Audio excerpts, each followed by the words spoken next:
Welcome back to The Breakdown with me, NLW. It's a daily podcast on macro, Bitcoin, and the big picture power shifts remaking our world. What's going on, guys? It is Friday, May 31st, and today we are continuing our coverage on this Democrat pivot ? When it comes to crypto.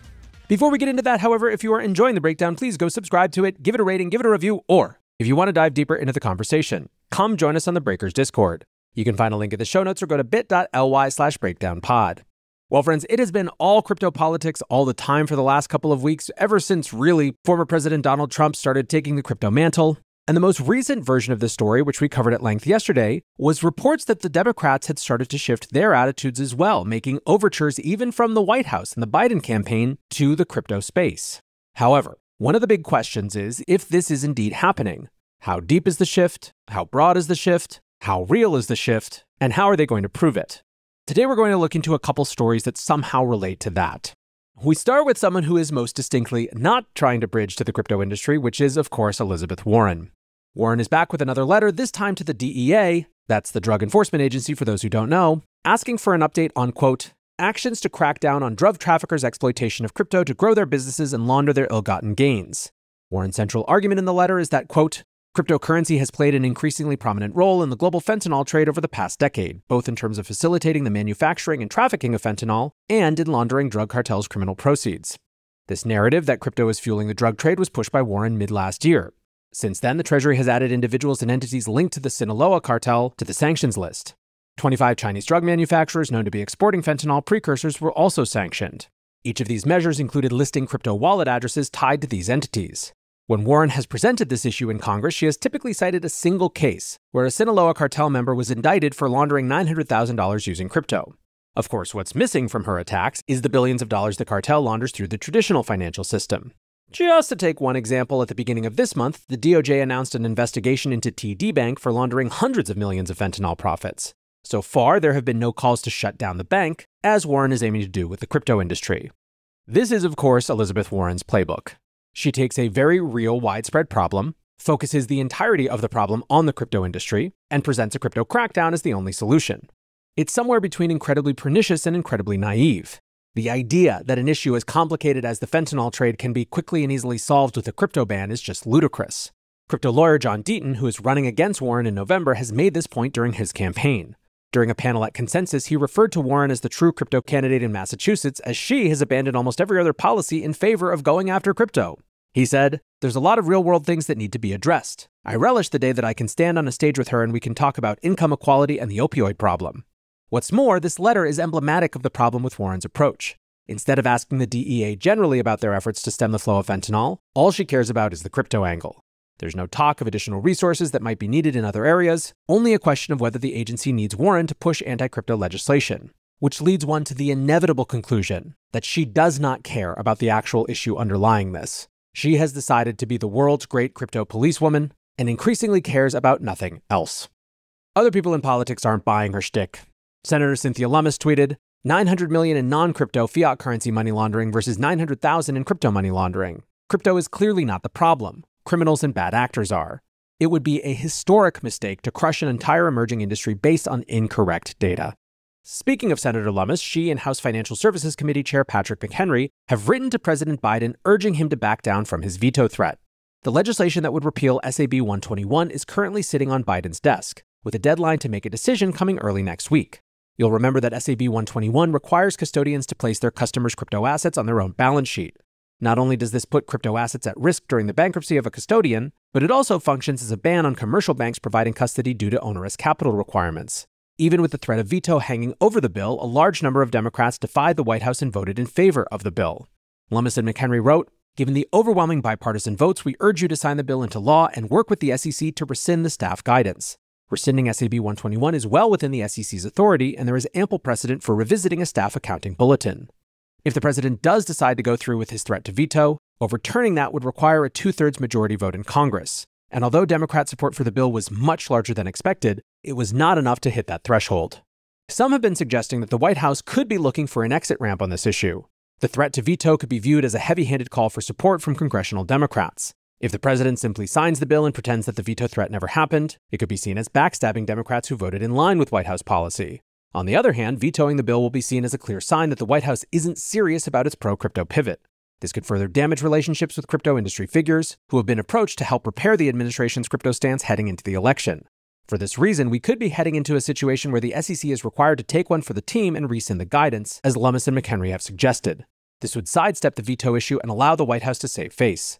Of course, that would require SEC Chair Gary Gensler to take the loss instead, compounding the embarrassing reversal on ETH ETFs from last week. Hello, Breakers! Today's episode is sponsored by Ledger. As another cycle ramps up, it's another chance to think about your Bitcoin custody best practices, and of course, to help all the new folks do the same. Ledger is the global platform for securing Bitcoin and other crypto. Ledger combines both hardware wallets and the Ledger Live app to offer the best way to buy, sell, swap, and stake without sacrificing on security or self-custody. Ledger features cutting-edge technology in the form of a certified secure chip and a proprietary operating system, but also brings ease of use. This makes Ledger a safe and secure way to manage your digital assets without all the stress. Check out the link to the Bitcoin Ledger Nano in the show notes. 5% of all sales of the Bitcoin Ledger Nano go to support Bitcoin development. Thanks once again to Ledger for supporting The Breakdown. In many ways, this pair of stories really show just how much work remains to be done to unwind years of terrible crypto policy. Even the short-term decisions taken at the start of this month are making it difficult for the White House to demonstrate good faith in their crypto pivot.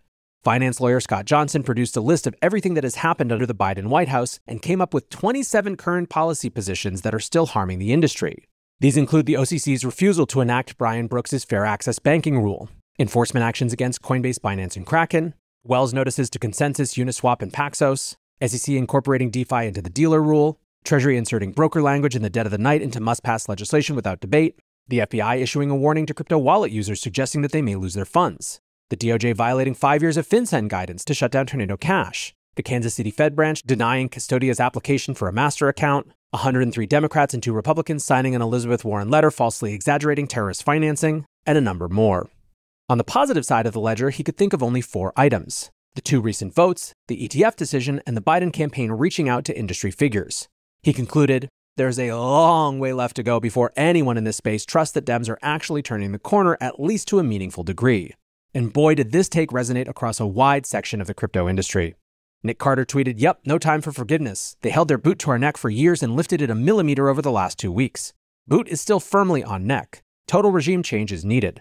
Others are more focused on the idea that they just haven't seen nearly enough to change their mind. Vance Spencer, co-founder of Framework Ventures, wrote, "Not that the Biden and Min would reach out to me for advice on crypto, but my 2 cents is that step 1 is just calling off the dogs. Maybe it's possible they don't know how muscular their regulators have gotten, but it's hard to have any conversation without that happening." There has been a reasonable amount of the crypto industry that are willing to wait and see what the Biden admin can come up with.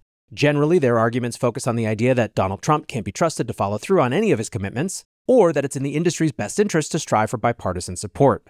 During his debate with Ryan Selkis on Thursday night, Uniswap Labs chief legal officer Marvin Amori put forward his best case for why bipartisanship is important. But even then, he still acknowledged that there's still a lot of work to be done to win back the crypto vote after the disaster of Gary Gensler.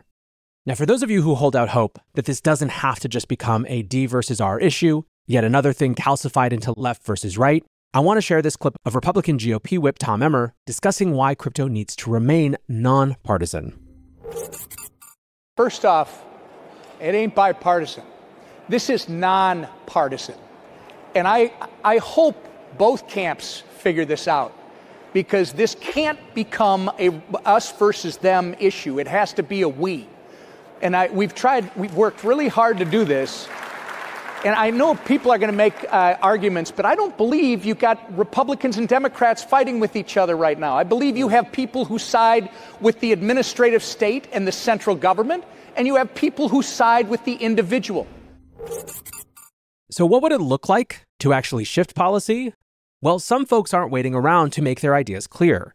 SEC Commissioner Hester Peirce has proposed a plan, for example, to allow US-based firms to take part in the UK's digital security sandbox. The UK policy is set to begin in January of next year and will allow TradFi firms and fintechs to pilot real-world asset transactions using blockchain infrastructure. The program is being overseen by the Bank of England and the Financial Conduct Authority, who will use the sandbox to familiarize staff with the regulatory implications of blockchain-based trading. Firms will be limited to relatively small volumes, but will be allowed to test novel approaches to real-world asset trading and settlement without the fear of regulatory enforcement.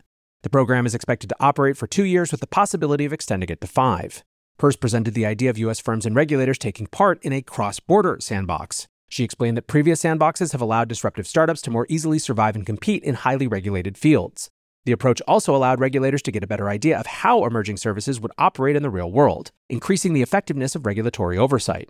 Peirce wrote, "Most important, sandboxes can benefit the public. Allowing firms to access markets without having to comply immediately with the full panoply of regulations provides a manageable entry point into highly regulated markets. As a consequence, consumers and investors have access to products and services that might not otherwise be available to them."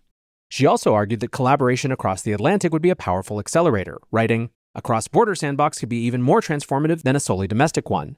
The US and UK are well paired for such an experiment due to our shared commitment to capital markets as a vital building block of a growing and dynamic economy." Point being, there's no shortage of ideas for how to make this work and work practically. It's just a question of whether we're going to actually listen to them. So for now, I think we have to say that we are still in wait-and-see mode when it comes to this Democratic pivot. But hey, it's a hell of a lot better than where we started the week, right?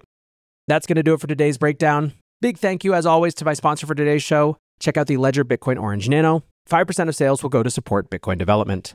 Until next time, be safe and take care of each other. Peace.